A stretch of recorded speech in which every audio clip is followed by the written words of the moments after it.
여러분, 사람인 우리는 살면서 한 번쯤은 내 인생은 왜 이럴까? 왜 이런 일은 항상 나에게만 일어나는 것일까? 그런 의문을 품을 때가 있습니다. 그리고 그런 의문을 한두 번이 아니라 빈번하게 품으면 품을수록 사람은 실망하는 횟수도 늘어나게 되고요, 좌절하는 횟수도 늘어나게 되죠.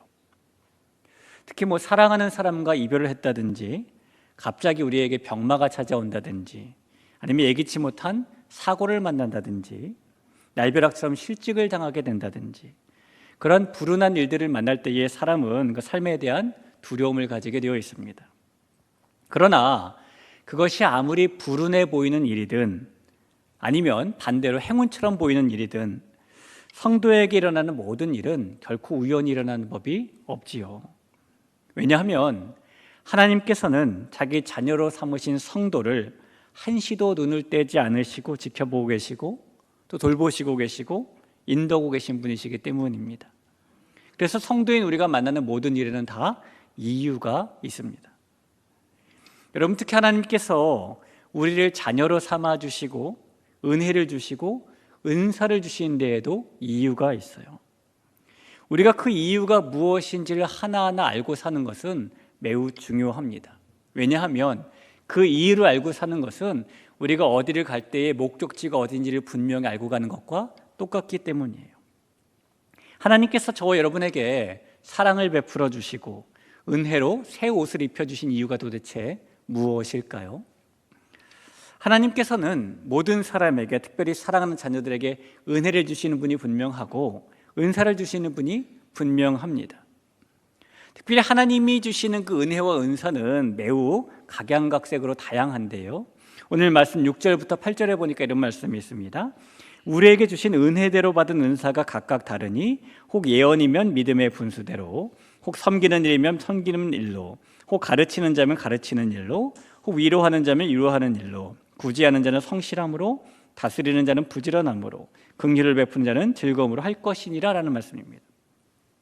하나님께서 주신 은혜와 은사가 얼마나 다양한지 예언, 섬기는 일, 가르치는 일, 위로하는 일, 구제하는 일, 다스리는 일, 긍휼을 베푸는 일, 매우 다양합니다. 하나님께서 그렇게 다양한 은사들을 그 자녀들에게 주신다라는 것이죠. 그래서 하나님의 자녀라면, 믿음의 성도라면 누구나 다 은혜를 받지 못한 사람이 없는 것이고 은사를 받지 못한 사람이 없는 것입니다. 보통 우리는 은사라는 말을 들으면 흔히 은사주의에서 말하는 방언이라던가 예언이라던가 치유라던가 이 뭔가 기적적으로 겉으로 확 드러나는 것들을 떠올리게 됩니다. 또 그런 표시들이 자신에게 있을 때 내가 은사를 받았다라고 생각을 하게 되지요. 하지만 꼭 그런 것만은 아닙니다.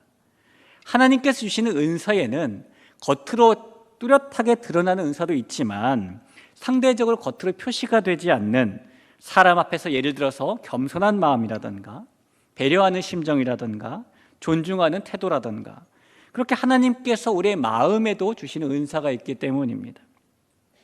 결국 하나님으로부터 은사를 단 하나도 받지 못한 하나님의 자녀는 아무도 없는 것이죠. 하나님께서 우리에게 그렇게 각양각색의 다양한 은사를 모두에게 주시는 데는 분명히 이유가 있어요. 그리고 이 은사는 상이 아니라 선물이라고 우리는 받아들이게 됩니다. 이 은사라는 말을 성경어로 카리스마라고 합니다. 우리 보통 말하는 카리스마 있죠? 저 사람 참 카리스마 있어? 그럴 때 어떤 때 그렇게 사용하나요? 이 사람이 굉장히, 남자 같은 경우에 상남자처럼 보이면 카리스마 있다라고 말하죠. 사실 이 카리스마는 그렇게 상남자를 말하는 게 아니고요, 은사라는 뜻을 가지고 있는 겁니다. 그런데 이 카리스마가 은사로 번역되어 있는데 이 카리스마의 원래 뜻은 뭐냐면 선물이에요, 선물. 자, 그러니 저 사람 참 카리스마 있다라는 말은 뭐냐면 저 사람 뭘 갖고 있다는 거예요? 선물이 있다라는 거예요. 그래, 우리가 이렇게 굉장히 그런 사람, 저랑 반대된 사람 있잖아요. 자, 그런 사람 보면서 저 사람 좀 카리스마 있다라고 말하면 저 사람 선물이 있네, 이렇게 되니까 혹시 이런 말이 앞으로 언제 쓰시면 좋으냐면 집에 누군가가 뭔가 이렇게 들고 오실 때, 택배 아저씨가 띵동하실 때 저 사람 카리스마 있네, 이렇게 말씀하셔야 원어적으로 뜻이 맞는 겁니다. 여러분, 우리가 아는 바대로 선물하고 상은 다른 것이죠. 상이라는 것은 분명히 무엇인가를 잘했을 때 보답으로 주는 것입니다만, 선물은 아무런 이유가 없는데도 주는 것입니다. 예를 들어서 1년에 한 번씩 우리는 누구나 다 생일을 맞게 됩니다. 생일을 맞으면 생일 선물이라는 것도 주고받게 되지요. 여러분, 1년 동안에 그 사람이 참 무엇인가 잘했기 때문에 생일 선물을 줍니까? 그렇지 않아요. 그럼 그것은 생일 상품이죠. 우리는 그러나 이것을 생일 상품이라고 부르지 않고 생일 선물이라고 불러요. 그 사람이 잘한 것과 잘한 것에 상관없이 그저 주는 것이기 때문입니다. 우리가 받은 은사라는 것은 하나님께서 아무런 이유 없이 단지 우리가 하나님의 사랑하는 자녀라는 이유 하나 때문에, 단지 하나님께서 우리를 사랑하신다는 그 이유 하나 때문에 우리에게 선물로 주신 것이라는 겁니다. 그래서 이 은혜와 은사는 선물이기 때문에 하늘로부터 주어지는 거예요. 야고보서 1장 17절에 보니까 각양 좋은 은사와 온전한 선물이 다 위로부터 빛들의 아버지께로서 내려오나니 라고 말하죠.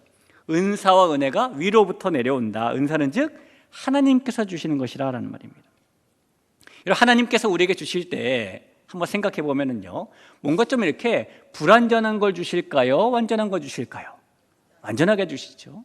부족하게 주실까요? 부족하지 않게 주실까요? 물론 우리는 부족하다고 느끼지만 하나님은 부족하지 않게 주셔요. 우리가 받은 은혜와 은사도 하나님께로부터 받은 것이기 때문에 결코 불완전한 것도 아니고 모자란 것도 아닙니다. 하나님께서 우리로부터 100만 분의 1초라도 눈을 떼지 않고 계시면서 우리에게 필요한 것을 주신 것이기 때문이지요. 우리 대길교회 성도 여러분, 저와 여러분이 하나님께 사랑받는 자녀라면 저와 여러분은 하나님께서 선물로 주신 은혜와 은사를 이미 받았다는 것을 꼭 믿으시기를 부탁드립니다. 누군가가 우리에게 무엇을 줄 때는요, 많은 경우에 거기에 이유라는 게 있습니다. 줌의 이유가 있어요. 세상에는 뭐가 없기 때문이죠? 공짜가 없기 때문이에요. 이런 이야기 들어보셨죠? 옛날에 한 나라에 아주 현명한 왕이 있었습니다. 하루니 왕이 총명한 대신들을 모아놓고 그들에게 중요한 임무를 하나 맡겼어요. 그 임무는 이 세상의 여러 가지 지혜들을 모아서 그 지혜들을 결정지을 수 있는 책을 만들어라는 것이었습니다. 대신들이 왕의 지시대로 일을 시작했죠. 그 방대한 자료들을 모아서 오랜 시간이 흐른 후에 대신들이 장장 12권에 달하는 거대한 책을 만들어냈습니다. 왕에게 가져갔더니 왕이 그 책자를 보고 말했어요. 이 책이 여러 시대의 지혜의 결정이라는 것을 내가 믿어 의심치 않는다. 그러나 이 12권이나 되는 책이 너무너무 두꺼워서 사람들이 읽지 않을까 봐 걱정이 되니 이 책을 사람들이 읽을 수 있는 분량으로 줄여오길 바라오 라고 말했어요. 그래서 대신들이요, 또 오랜 시간 노력을 기울여가지고 몇 번을 줄여서 끝내 12권의 책을 한 권의 책으로 줄였습니다. 그런데 이 왕이 그것을 보고 여전히 두껍다고 더 줄이라고 하는 것입니다. 대신들이 한 권의 책에서 여러 시대의 지혜로운 결정들을 분류하고 나누어서 다시 그 내용을 한 페이지로 줄였어요. 그래도 왕은 만족하지 않았습니다. 마지막으로 대신들이 그 지혜의 결정을 딱 한 문장으로 만들어서 왕에게 들고 갔는데 그제서야 왕이 그 문장을 보고 모든 사람들이 이 지혜를 알고 있다면 우리의 문제는 대부분 다 해결될 것이다 라고 박수를 치게 되었죠. 그 문장이 그것입니다. 세상에 공짜는 없다라는 겁니다. 하나님께서는 우리에게 은혜와 은사를 선물로 거저 주셨어요. 제가 매일 저녁에 교회에서 집으로 돌아가면은 제 아내는 저녁밥을 준비해 줍니다. 제가 밥을 얻어먹을 만한 특별한 일을 잘했기 때문이 아니라 사랑하기 때문에 주는 거라고 믿고 있어요. 여러분, 우리는 서로를 바라보면 행복합니다. 우리가 서로에게 칭찬받을 만한 무슨 일을 잘했기 때문이 아니라 서로 사랑하기 때문이죠. 하나님께서도 우리를 사랑하시기 때문에 우리에게 공짜로 은혜와 은사를 주셨어요. 그런데요, 아무리 공짜로 주셨지만 하나님이 주신 은혜와 은사는 싼 게 빚이 떡은 아닙니다. 하나님이 그것들을 주신 데는 분명한 목적이 있기 때문이에요. 하나님께서 우리에게 은혜를 주시고 은사를 선물로 주신 목적은 그렇다면 무엇일까요? 그 목적이 오늘 우리가 읽은 본문 15절에 나와 있는 겁니다. 15절 말씀 우리 같이 한번 읽어봤으면 좋겠어요. 같이 한번 읽습니다. 시작. 즐거워하는 자들과 함께 즐거워하고 우는 자들과 함께 울라. 자, 하나님께서 우리에게 은혜를 베풀어 주시고 다 사람마다 각양각색의 다른 은사를 주신 이유가 뭐라고요? 우리로 하여금 즐거워하는 자들과 함께 즐거워하게 하시려고, 우리로 하여금 우는 자들과 함께 울게 하시려고 그렇게 하셨다라는 것입니다. 여러분, 하나님의 자녀들인 우리가 서로 함께 즐거워하고 함께 우는 공동체가 되기를 바라셔서 하나님께서는 우리에게 은혜도 주시는 것이고 우리에게 은사도 주셨다는 사실을 꼭 믿으시기를 간절히 부탁을 드립니다. 우리 예수님께서는 제자들과 우리들을 보고 뭐라고 말씀하셨냐면 내가 너희를 종으로 대하지 않고 친구로 대하겠다라는 말씀하신 적이 있어요. 요한복음 15장 15절을 볼까요? 이제부터는 너희를 종이라 하지 아니하리니 종은 주인이 하는 것을 알지 못함이라 너희를 친구라 하였노라. 내가 내 아버지께 들은 것을 다 너희에게 알게 하였습니다. 여러분, 우리가 단지 일면식 정도만 있는 사람을 보고 친구라고 부르나요? 그렇지 않죠. 그래도 어느 정도 말도 통하고 마음이 통하는 정도가 돼야 친구라고 부릅니다. 어느 정도 기쁨도 나눠봤고 슬픔도 같이 나눠봤어야 친구라고 부르죠. 여러분, 우리가 인생을 살면서 가장 큰 기쁜 일은 우리에게 좋은 일이 계속 생기는 것이 아니에요. 가장 기쁜 일은 기쁠 때 그것을 나와 함께 나눠줄 누군가가 있다는 겁니다. 사람에겐 나의 즐거움을 함께 즐거워해 줄 사람이 꼭 필요하기 때문이죠. 마찬가지로 우리가 인생을 살면서 가장 슬픈 일은 우리가 어렵고 힘든 고난을 만나고 또 고통을 만나는 것이 결코 아닙니다. 우리에게 있어서 가장 슬픈 일은 우리가 그 고난과 고통을 담당할 때에 함께 해주는 사람이 한 명도 없다는 거예요. 사람에게는 함께 울어주는 사람이 꼭 필요하기 때문입니다. 이 사람에게 있어서 함께라는 것은 너무너무 중요하죠. 우리가 창세기만 봐도 하나님께서 완전한 사람인 아담을 만드셨어요. 그가 불완전하지 않았습니다. 그럼에도 불구하고 하나님께서는 함께를 중요하게 생각하셔서 아담에게 하와를 짝지어 주십니다. 하와에게 아담을 허락해 주십니다. 하나님께서는 우리를 그렇게 함께 있게 하신 분이시라는 겁니다. 여러분, 예수님께서 제자들을 부르실 때요, 면접을 보신다거나 아니면 까다로운 시험을 치르게 하신다거나 그러지 않으셨습니다. 이 제자들에게 까다로운 사역문을 내미시고 여기에 동의하라고 강요하지도 않으셨어요. 예수님께서 제자들에게 요구하신 것은 단 한 가지였는데 나를 따르라라는 것이었죠. 예수님께서는 나와 함께 해라 라는 요구를 하신 것이었고, 제자들은 예수님과 그냥 함께 했던 것뿐입니다. 예수님과 함께 하면서 예수님의 사역의 현장도 같이 경험했고, 예수님이 즐거워할 때 함께 즐거워했고, 예수님께서 의분을 품으실 때 같이 의분을 품었고, 함께 했던 것뿐이에요. 그 제자들이 예수님과 함께, 그리고 서로와 함께 시간을 나누고 삶을 함께 나누고 함께 생각을 나누고 함께 사명과 비전을 나눴을 뿐이죠. 이 제자들은 이 로마서 12장에 있는 말씀대로 바꾼다면 함께 즐거워하고 함께 울었을 뿐이에요. 그런데 여러분, 그렇게 했더니 그들이 어떻게 되었습니까? 어부에서 제자로, 제자에서 사도로 바뀌게 됩니다. 여러분이 제자들과 동일하게 예수님으로부터 나를 따르라 라는 초청을 받은 저와 여러분도 예수님과 그리고 서로와 함께 웃고 함께 울 수 있는, 그래서 우리도 무리에서 제자로, 제자에서 사명자로 바꿔나가기를 간절히 축원합니다. 자, 그럼 여러분, 도대체 어떻게 하면 함께 즐거워하는 것이 가능해지고 어떻게 하면 함께 우는 것이 가능해질까요? 우리나라 속담에 사촌이 땅을 사면 함께 즐거워한다는 속담이 없지요. 사촌이 땅을 사면 배가 아프다는 얘기는 운다는 얘기예요. 그렇죠? 즐거운 일이 생겼는데 같이 즐거워하지 않고 오히려 운다라는 속담이 있을 정도로 우리가 함께 즐거우고 함께 우는 것은 쉬운 일이 아닙니다. 그러나 방법이 전혀 없는 것도 아니에요. 오늘 제가 한 가지 방법을 여러분에게 소개해 드리려고 합니다. 여러분, 우리가 누군가와 함께 웃고 함께 우는 사람이 되기 위해서는 가장 먼저 우리가 가지고 있는 기득권, 나의 당연함을 포기할 줄 알아야 됩니다. 때로는 누군가와 함께하기 위해서 우리는 우리가 가지고 있는 당연함을 포기할 줄 알아야 한다는 거예요. 함께하려면 내 시간도 포기해야 될 때가 있고요, 내 관심도 포기해야 될 때가 있고요, 또 때로는 하고 싶은 말도 포기해야 될 때가 있습니다. 사실 자신의 것을 포기한다는 것은 쉽게 할 수 있는 일이 아니에요. 내 것을 포기하는 것이니까요. 그러나 우리가 이 말씀처럼 함께 울고 함께 웃는, 특별히 하나님께서 주신 은혜와 은사대로 삶을 살아가기 위해서는 반드시 나의 것, 나의 당연함을 포기할 수 있어야 됩니다. 오늘 본문 10절에 보니까 형제를 사랑하여 서로 우애하고 존경하기를 서로 먼저 하며라고 말하죠. 사랑과 우애와 존경을 먼저 하려면 자신이 먼저 사랑받고, 자신이 먼저 우애받고, 자신이 먼저 존경받는 것을 포기해야 돼요. 그래야 내가 먼저 그렇게 해줄 수 있으니까요. 13절도 볼까요? 성도들의 쓸 것을 공급하며 손 대접하기를 힘쓰라. 역시 우리가 누군가의 필요를 채워주려면 나의 것을 포기해야 됩니다.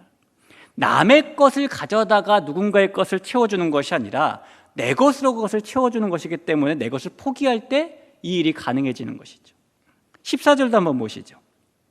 너희를 핍박하는 자를 축복하라. 축복하고 저주하지 말라. 나를 핍박하는 사람에게 돌려주고 싶은 당연한 저주를 포기해야만 그를 축복할 수 있다는 것입니다. 바울은 우리가 이미 가지고 있는 그런 당연함을 포기할 줄 알아야 우리가 함께 우는 자, 함께 웃는 자가 될 수 있다라고 말하고 있고, 그것이 하나님께서 우리에게 은혜와 은사를 주신 목적대로 사는 것이다라고 지금 말하고 있는 것입니다. 바울만 그러는 것이 아니에요. 그 옛날 구약 시대로 가보면 느헤미야도 비슷한 말을 하죠. 여러분, 바벨론의 포로로 끌려간 사람들이 70년 동안을 그곳에서 살게 됩니다. 70년이면 이 어느 정도 바벨론에서 생활의 기반이 잡힌 정도 아닐까요? 우리 교회에는 이 신길동의 고향인 분들도 계시지만은 이곳이 고향이 아니신 분들도 많이 계실 거예요. 서울이 고향이 아니신 분들도 많이 계실 겁니다. 서울에 상경하신 지가 이제 뭐 10년, 20년, 30년, 50년 되신 분들도 있겠죠. 그럼 지금은 이제 고향이 어디 갔습니까? 여기가 고향 같잖아요. 그렇죠? 물론 우리가 이 명절이 되면 고향이라고 하게 되지만 갔다가 저는 이렇게 요즘에 저는 그래요. 어디 쭉 멀리 나갔다가 장례 같은 거 갔다가요, 차를 타고 돌아오는데 63빌딩이 보이면 그렇게 마음이 편안해져요. 그렇게 아니겠습니까? 우리가 이제 그런 사람들이 됐다고요. 이 바벨론 시대에도 70년 정도 거기 살았으면 거기가 이제 내 집이에요. 기반이 잡혔다는 겁니다. 어떤 사람들은 느헤미야처럼 고위 관리도 되었겠죠. 어떻게 보면 그들은 70년 동안 살았던 그 바벨론에 눌러 사는 것이 더 익숙합니다. 그런데 느헤미야를 비롯한 그들이 예루살렘 성벽이 회파되었다는 소식을 듣자마자 바벨론에서의 그 당연한 삶을 포기하고 다시 예루살렘, 아무것도 없는 폐허로 돌아오지 않습니까? 그들이 이미 바벨론에서 이루어 놓은 것, 바벨론에서 가지고 있었던 기득권을 포기해야만 가능했던 일입니다. 이 느헤미야는 이 돌아온 귀환한 이스라엘 백성들은 하나님 나라의 재건을 위해서, 이 공동체를 위해서 함께 울고 함께 웃는 이 사람들이 되기 위해서 자신들의 당연함을 포기했던 겁니다.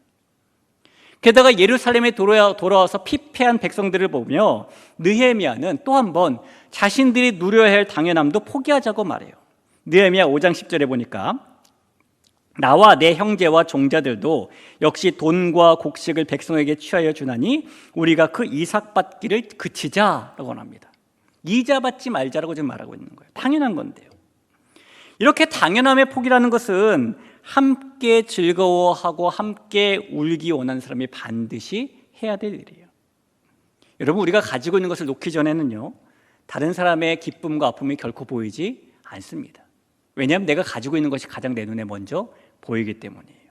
그러나 우리가 당연히 가져야 할 것을 포기할 줄 알아야 우린 그때야 비로소 다른 사람의 기쁨과 슬픔이 보이게 돼요. 그렇게 오늘 이 말씀처럼 하나님이 원하시는 공동체, 하나님께서 우리에게 은혜와 은사를 주신 목적대로 함께 웃고 함께 우는 우리 모두가 되길 간절히 소원합니다.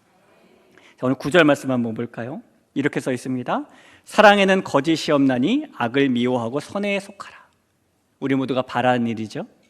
11절도 한번 보시죠. 부지런하여 게으르지 말고 열심을 품고 주를 섬기라. 역시 우리 모두가 바라고 있는 일입니다.